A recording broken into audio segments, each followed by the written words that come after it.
Je vous prends tardivement. Nous sommes mardi après mon petit week-end familial et je vous retrouve pour parler de Le gibier de Nicolas Lebel que j'ai commencé lundi et il me reste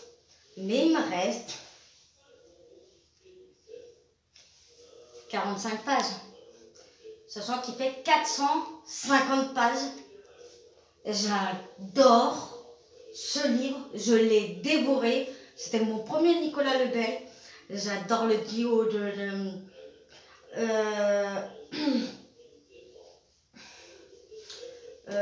Chen et Starkey, qui sont carrément pas du tout la même personnalité. J'adore le retournement de situation qu'il y a eu. On pense à ça pendant un bon moment jusqu'au...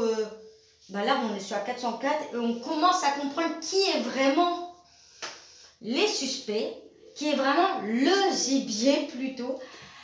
Voilà, j'adore. Je vais vous en reparler demain, ça c'est sûr, quand ça sera terminé, parce que je vais pas laisser 50 pages ne pas se finir de suite et je terminerai enfin mes livres qui seront courts après cette beauté.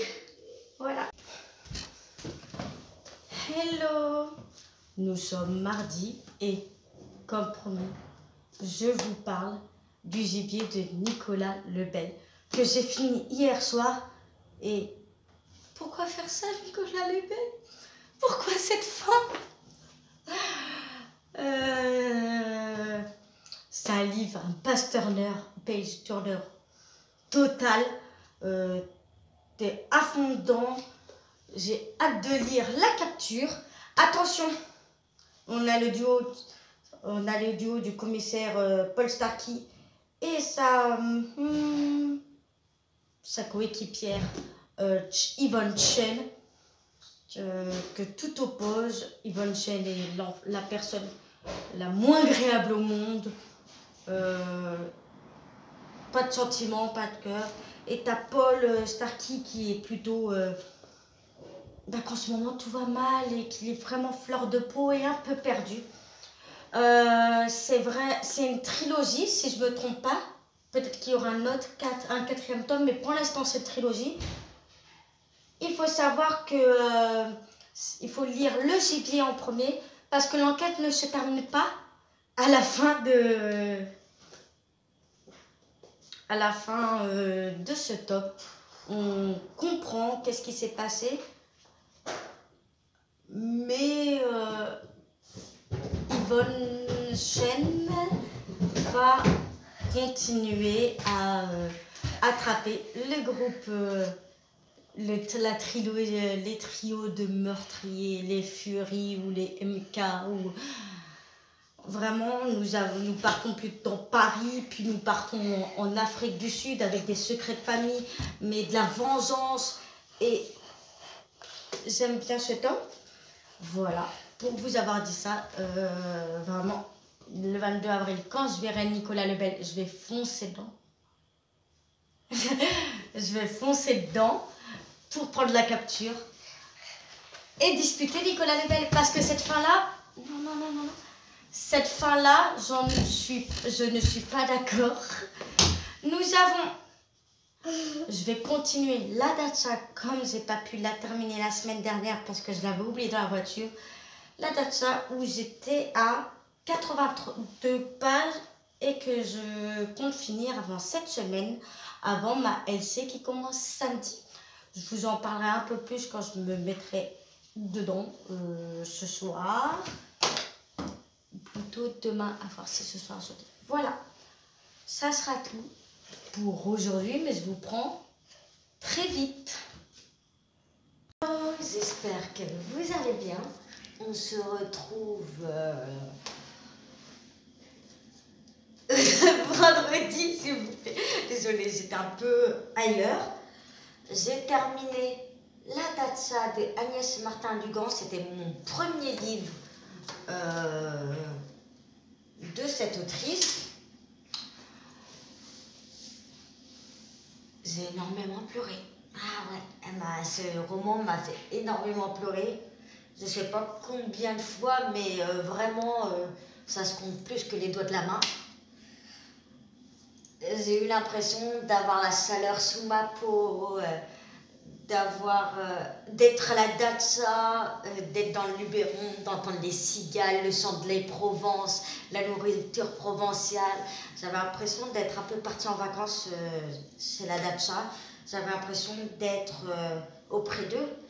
Et je me suis vraiment très attachée à ces personnages, donc Hermine, Vassili, Macha. Pourquoi je veux l'appeler Macha? Macha, voilà.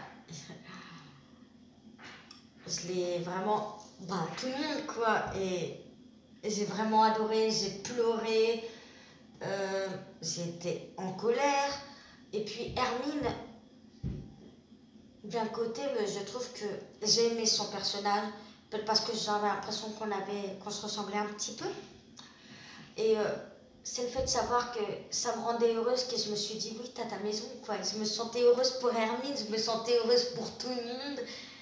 Et puis, c'est une vraie douceur entre le mélange du sud de la France, un amour inconditionnel, la Russie, le pardon, la deuxième chance, la liberté. Vraiment, cette lecture m'a énormément plu et j'aurais voulu avoir un tome 2, ne pas les lâcher. Parce que je voudrais avoir mon dernier mot en fait sur cette histoire. Et puis je sais pas, merdouille, ça fait 2 romans de suite où la fin me coupe la parole quoi. C'est vraiment catastrophique ça. Ces lectures qui me rend triste. Voilà. J'ai lu que 3 livres ce mois-ci. Et je voulais vous montrer la lecture que je commence demain, samedi. Je vais vous montrer, pas l'endroit, un marque-page de circonstance. Est-ce que vous avez deviné quelle lecture je vais avoir? Nous sommes le 15 avril et tous les 1er et 15 du mois, je lis un Cozy Mystery avec les filles du book club. Qui est le tome... c'est fou que c'est que dans ce tome-là, il n'y a pas les numéros dans cette édition-là. Le tome 3, qui est L'été meurtrier d'Oxford, qui est l'une de mes séries préférées. Et j'ai vraiment hâte de retrouver Gemma, de savoir avec Desveline, et retrouver ces vieilles chouettes là qui a l'impression d'être un mélange entre les Dames de Marlowe et la Bresse Brigade. Alors si vous ne connaissez pas ce livre, je peux vous dire c'est... Alors je sais pas vraiment, mais on m'a dit que c'était un mélange de la saga de Joanne Fluck, les enquêtes de Alain Soissel, Meurtre et Petit Biscuit, Meurtre et ci, Meurtre et Pépites de chocolat. Alors je ne l'ai pas lu. Je vais me faire taper sur les doigts, mais c'est une saga qui ne m'intéresse pas pour le moment. Mais c'est un mélange de ça. Et les personnages aussi, on peut dire que c'est un mélange de les Dames de Marlowe, mais aussi... oui, les Dames de Marlowe. Et aussi la nouvelle saga de Momalo, la Bresse Brigade, surtout Maggie. J'adore Maggie. C'est mon personnage chouchou, ma préférée. Voilà. J'ai vraiment hâte de retrouver Gemma, la petite ville. Alors, j'ai pas lu le résumé, mais on peut dire que quand même, la qualité de ces couvertures, je la trouve sublime avec un petit côté aquarelle. Et en parlant avec un petit binôme, Justine, même là, je pense à toi pour les Cozy Mystery. J'avais réagi au bout de 2 tomes en disant « Ah bah oui, c'est vrai !» On sait comment ça va se passer, le meurtre. Ça se dit dans le titre.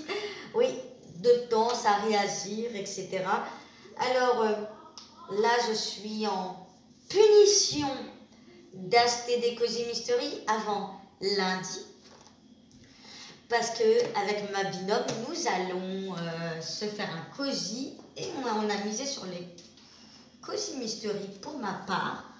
Parce que j'avais beaucoup trop de polars et j'en aurai bientôt qui arrivent le week-end prochain. Demain, je pars sur l'île. Il y a une animation, un événement avec le Furet qui est une enquête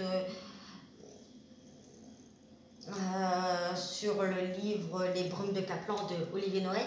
Alors j'ai eu un petit moment d'excitation parce que je pensais aller voir Olivier Norek. Malheureusement, il ne sera pas là. Mais je vais quand même y aller parce que c'est une occasion de rencontrer une fille sur Bookstagram, qu'on est dans le même book club. Voilà, pourquoi pas, passer un bon moment. C'est pour ça que j'ai créé Bookstagram, me sortir un peu de ma bulle et découvrir des gens qui ont la même passion que moi. Je vous prendrai sûrement une petite vidéo. Je pense pas que... Pourquoi je l'ai mis là en fait, je l'ai même pas rendu. Je pense pas que je vais vous reprendre... après ce clip, à part peut-être des petits morceaux, mais ne me croyez pas quand je dis peut-être des petits morceaux de la journée de demain.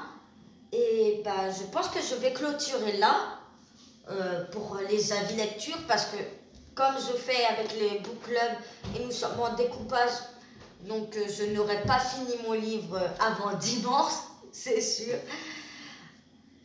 Donc je vous reprends lundi, comme d'habitude, pour de nouvelles vidéos. Bon, je voudrais juste vous prévenir que dans les 2 vlogs qui vont suivre, comme en fait on est en vacances scolaires pour notre part, donc j'aurai peu de temps ou un peu de bruit autour de moi, parce que j'ai un enfant qui vit.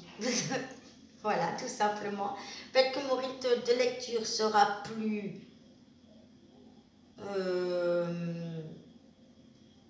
plus le néant, quoi, le néant total. De toute façon que ce mois-ci, 3 livres, oui. Mon rythme de lecture réduit en ce moment, mais je me plais toujours autant dans les lectures, surtout que j'ai eu des lectures qui sont quand même intenses, qui est la Dacha qui est très intense niveau sentiment, émotion, qui m'a un peu bouleversée. J'avais La mer en hiver que j'ai pas pu terminer, j'ai mis pause, mais que j'avais adoré, mais qui est très très long à lire. Donc voilà, j'ai mis pause le temps que je lis celui-là et que j'attaque un autre thriller avant samedi prochain. Mais ça, vous verrez dans les vlogs qui suivent. Je sais pas pourquoi je blablate comme ça. Vous verrez dans les vlogs qui suivent. Pourquoi prévoir des choses que je sais que je ne m'écoute jamais? Je change toujours de... Parce que je suis jamais claire. Je fais plus de pâle parce que je me les respecte pas. Je change d'avis comme de chemise. Bon, soit je vous dis au revoir et vous aurez peut-être des petits clics de ma journée de demain. Sinon, bah, à jeudi prochain pour une nouvelle vidéo.